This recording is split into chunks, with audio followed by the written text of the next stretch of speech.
Yo, what's up mga ka-bird brain? So, welcome sa panibagong episode kung saan bawal ang matalino pero pwede ang may gasolina. Ay, yun. Kung mapapansin nyo guys, medyo napalit yung pag-content natin kasi medyo busy tayo nito nakaraang linggo. So, gusto ko mag-content, sobrang busy. Tapos gawa pa ng may mga race ako sa takbo. So, ayun na nga, ang content natin today is pupunta tayo ng LTO sa mother file ng aking Sniper 150 before. Kung matatandaan nyo, nabenta ko yung sniper ko, di ba? Nitong May. As of now kasi, hindi ko pa rin siya napapa-change of ownership. I mean, nare-report sa LTO, sorry. Hindi ko pa siya nare-report sa LTO na nabenta ko. Di ba may in-update sila sa LTO na kailangan ma-report within 5 days yung mga succeeding bibili ng motorsiklo or magbebenta ng second hand. Nitong May 24 yata yun, kung di ako nagkakamali. So, kailangan natin ma-report. So base dun sa batas na yon, within 5 days. Pero ano nang petsa ngayon? Ano na, August na. Pero hindi ibig sabihin, kung mape-penalty ako. Ang sinasabi nilang 5 days para dun sa seller na nagbenta, dapat ma-report mo. Starting yon nung pinatupad nila or talagang inulit yung batas na yon. Which is matagal naman yung batas na yan na kailangan mo i-report yung nabenta mo at saka ipa-change ownership. Dati pa yan. Pero inulit nga, pinaano ni Bongbong Marcos na nung May 24, starting May 24, lahat ng transaction na yon, mga bibili nung araw na yun at magbebenta, si seller kailangan niya i-report within 5 days na nabenta niya yung motor niya sa LTO. Then si buyer naman, so kailangan niya ma-change ng pangalan sa kanya mismo within 20 days. Pero hindi siya totally 5 days kasi sabi sa batas, parang pinaliwanag nila na yung 5 days na yon, at least nag-start ka na. Let's say nung day 1, nagpagawa na ka ng affidavit, ganyan. Tapos mga ilang araw pa bago ka na, para ang point doon within 5 days gumalaw ka na, kumilos ka na, in short. Hindi yung let's say nabenta mo na, nakalipas ng 5 days ni isang action wala ka pang ginagawa. Yun yung pinupunto yata nila sa 5 days at saka 20 days na limit. Pero to be safe, para ligtas ka, pagkabenta mo within 5 days, sa'yo naman yung dokumento di ba? Punta ka na ng LTO. At ang best way dyan guys, kung hindi naman kayo nahahassle sa isa't isa, doon kayo sa LTO mismo mag-transact. Doon kayo magpalitan ng pera at saka motor. Tapos rekta na yon. Kailangan nyo si LTO. Inform nyo na yan nga magbebenta kayo. So mabilisan na, i-check na rin ni LTO yun. Di ba? Napakabilis. Na-change na ng ownership. Na-report mo na rin at the same time. Nang hindi na kayo naabala pareho. Yun yung pinaka-the best talaga para sa akin. Pag magbebenta kayo ng second at bibili, rekta na kayo dun sa LTO, sa mother file mismo nung nagbebenta. Kasi nga, ang nakalagay sa batas dun sa mother file. Kaso parang nire-recommend pa nila na dapat pwede siya any office ni LTO, dapat pwede. Which is hassle nga naman. Let's say, kunyari, taga Masbate si customer, taga NCR yung binilan niya. Paano kung nabiyahe na ng Masbate yun, di ba? Hassle kung dadalhin po ulit ng Metro Manila. So, ang pinaka-safe talaga dyan guys, isa yun nga. Kung malapit lang naman kayo sa mother file nung nagbebenta, dun na kayo rekta mismo mag-transact. Pero before kayo mag-transact doon, syempre tatawag kayo ng LTO, i-report nyo nga na ganun yung gagawin nyo. Then sila na ano yung mga step na gagawin nyo. Ito ako ngayon, papunta ako doon natin malalaman kung ano bang gagawin. Kasi nakapunta na ako ng LTO before. Nakadalawang LTO na ako. Sabi nila, hindi pa daw binababa sa kanila yung order kung paano gagawin sa mga ganyan. Which is, laman ng balita yun before nung nagpunta ako. Parang mga May 26 yata, mga ganun. Or June, nagpunta ako ulit. Wala pa daw binababa sa kanila si mismo, si LTO. Kumbaga sa head office nila. Which is ang gulo, di ba? Hindi mo alam sino nagsabi ng totoo sa kanila. Kasi i-report ko nga sa LTO na nabenta ko yung motor ko. Kasi syempre nakakatakot din, mamumultahan ka. Tsaka hassle din sa part nung buyer kung kunyari yung kaproblema man yung motor. Pero kung tutusin, pinaka talaga dyan the best. Let's say ako si seller, Ang importante kasi dyan, dapat yung bumili talaga. Kasi pag na-change ownership na nung bumili yan, wala na kayong problema. Safe na kayo parehas. Kaya lang naman nire-recommend nila na mag-report yung nagbebenta kasi nga, paano kung hindi ni buyer, pinangalan sa kanya, yung mga nagba-buy and sell nga. Yun yata yung iniiwasan nila yung nagba-buy and sell na naka-open deed of sale. So, apektado yung mga buy and sell. So, hindi ko alam kung paano ginagawa ng mga buy and sell ngayon. Kung paano diskarte nila. So ito, tignan natin, malalaman natin ngayon. Kasi yung field office ko or yung mother file ko dyan sa may Laloma. Handayo tayo ng Laloma ngayon. Time check, mag-alas 10 na late na ako. Dapat alas 8 Siyempre maraming nagbumipila dyan. Baka may pa nga sila, offline palit plaka. So maraming tambay dyan. Problema ko nito, wala akong maparkingan. Sana nga ma-process ko dyan or kung ano man, sana matapos na to. Para naman wala na akong iniisip. Siyempre, hindi porket nagbenta ako, tapos na yung transaction ko doon. Iniisip ko pa rin yun. Mamaya magka-problema yung buyer, siyempre damay ako doon. 'Di ba? Sa akin yung motor para ma-clear na to. Tapos yung May 24 pababa, let's say nag-transact kayo May 23. Safe kayo kasi yung buyer, pwede niya i-renew yun or ipangalan sa kanya sa mismong renewal na. Pwede niya isabay doon. Yun yung pinagkaiba sa naabutan ng May 24 na cut-off. Kung May 24 onwards kayo nag-transact, kailangan nyo within 5 days or 20 days sa buyer. Pero pag yung May 24 pababa, kahit sa renewal mismo ipa-change name nung bumili. Base yun sa batas nung nabasa ko. Ipapaskil ko na lang, ayan, tignan nyo na lang, papaskil ko na lang yung nabasa ko. So ako, safe kami dalawa nung bumili. Pero ako, para wala na akong pinoproblema, kailangan ko na i-report. Sana lang talaga maluwag ngayon sa LTO. I mean, hindi masyadong crowded para mabilis yung transaction natin. Dito tayo sa bandang harap. Ayan. So, kamusta yung mga walang plaka dyan? Nakuha nyo na ba?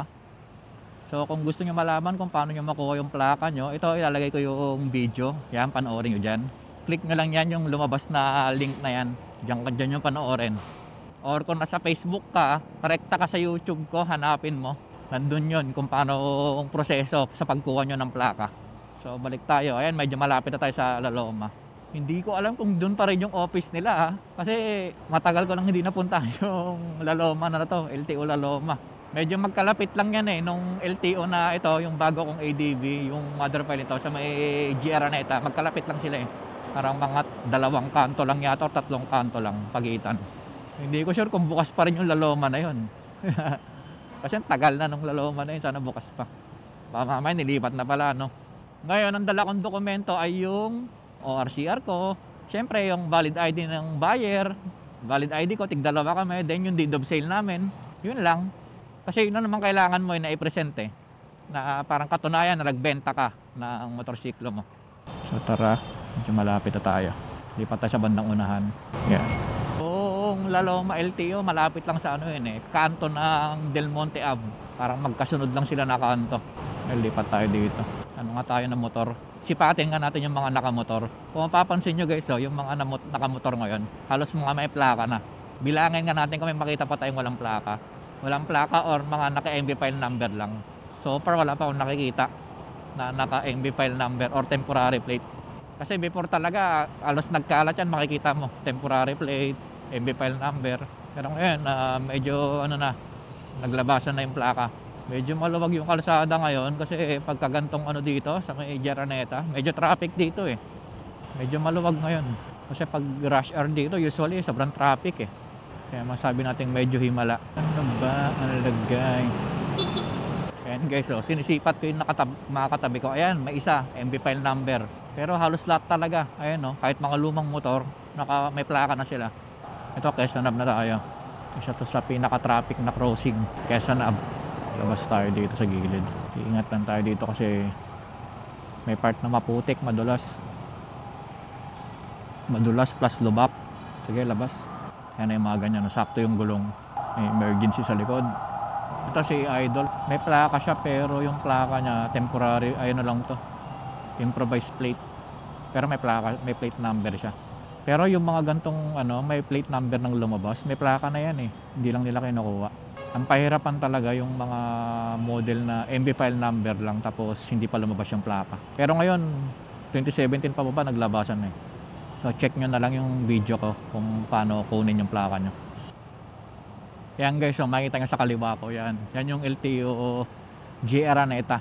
So itong ADV ko ngayon, dyan yung mother file nya. Yan yung sa kaliwa natin. So doon tayo sa may mother file ng sniper ko. Yan, malapit na. Dito yan sa kanto. Sa crossing na yan, yung malaking crossing. So, kaliwa tayo. Ayan makita nyo yan.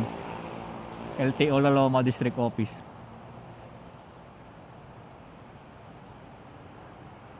So ang tanong, hanapin natin yung parking nila kasi ito yung sa inspection nila So kung makikita nyo, konti yung tao dito sa may inspection, pero dun sa makamaraming tao yan.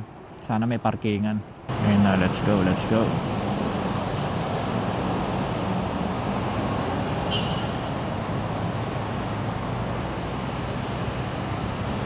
Dito sa kaliwa, kakaliwa tayo. Akala nila pa-stencil ako. Wait lang, tanong natin. Boss, ano lang, i-report ko lang yung binenta ko noon. Saan ba nire-report? Yung nagbenta kasi ako. Hindi, benta. I-report ko lang yung binenta kong motor dati. Saan po pwedeng magano? Tapos saan pwedeng magtanong? Sige. Ikot ko lang. Bigat. Okay, so guys, dito tayo magpa-parking. Buti pa nag-parking tayo. Kaya dito tayo magpa-stencil.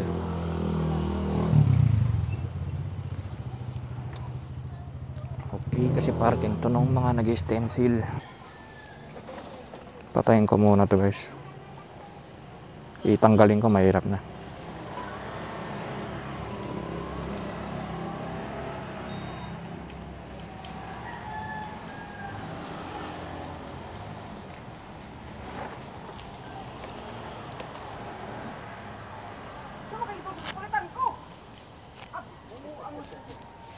So tanggal tayo ng helmet.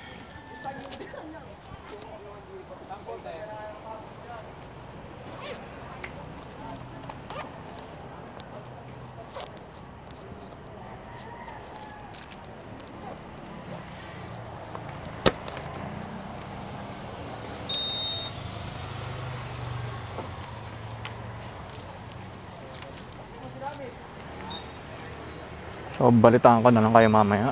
Mga ka-bird frame, balitaan ko kayo. Ito na yung documents. Papasok tayo.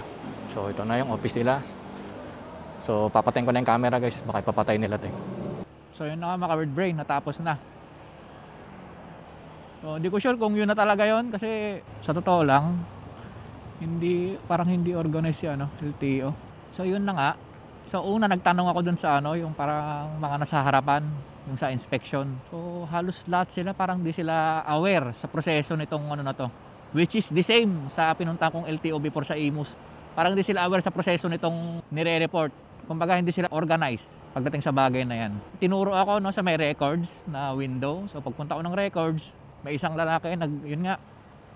Sabi niya to. So yun nga, nireport ko po na nakabenta ako. So ang sabi niya sa akin, wala daw yung nagre-receive. So sabi niya, iwan mo na lang yung copy. So habang kinakalas ko yung dokumento, kasi tig 2 copies to yung dala ko Habang kinakalas ko, swerte, dumating yung babae, which is nandun lang pala. Di ba? Pwede naman niya tawagin yung babae. So alam mo yun, wala man lang initiative na, wait lang, tawagin ko yung kung hindi niya, palayan natin hindi niya trabaho yun. Pwede naman niya sabihin na, wait lang, tawagin natin yung magre-receive niyan. Kaso hindi pinapakalas niya sa akin, tapos yun nga, iiwan na lang. Pero nagdadalawang isip akong iwan nga. Kaya nung yung babae na yung nakaupo dun sa part na yon, hindi ko sinabi na pinapaiwan. Sabi ko, ma'am, magre-report po ako nung nabenta ko na motorsiklo. So yun na, pinuwang yung documents, tapos dinoble check lang kung kumpleto, tapos ni-receive niya. Tapos yung isang copy ko ng documents ko, yung CR, nilagyan niya ng stamp, which is may laloma, LTO laloma, tapos may nakalagay na na-receive niya yung mga dokumento ko. Ito, pakita ko na sa inyo.